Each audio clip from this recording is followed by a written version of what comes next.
À partir d'ici, je suis entré dans le plus grand musée à ciel ouvert de l'époque néolithique. Il faut venir jusqu'ici pour le croire. Il faut voir la cité de Séphar, la plus grande cité troglodyte au monde. Une ville de pierre, avec ses façades immenses, ses avenues perpendiculaires, ses places, ses rues. Séphar est inscrit au patrimoine mondial de l'humanité depuis 1982. Mais ce n'est pas pour cette extraordinaire création du vent, c'est pour ce qui est caché ici.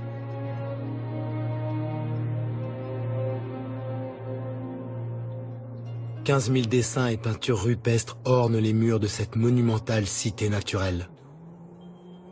Séphar du Tassin Nadjer est un des plus vastes ensembles d'art rupestre préhistorique au monde. On y découvre d'immenses récits de guerre, de conquête, de civilisations perdues.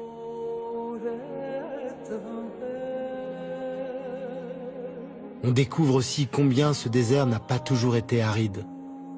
C'était une savane, un monde peuplé de girafes, de buffles ou de rhinocéros.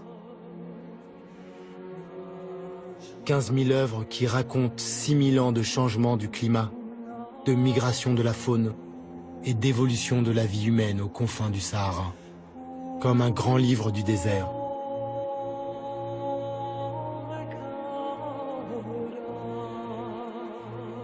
Et comme souvent, un livre qui contient des mystères, à commencer par celui de ces êtres étranges qui apparaissent dans certains dessins et dont les formes n'indiquent ni un animal, ni vraiment un humain.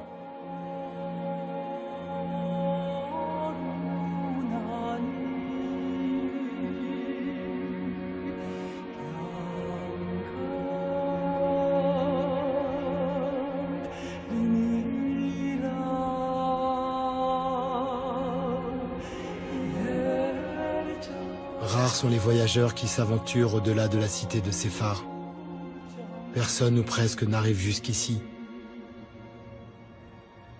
Aux confins de l'Algérie, j'ai vu le Tadrart rouge.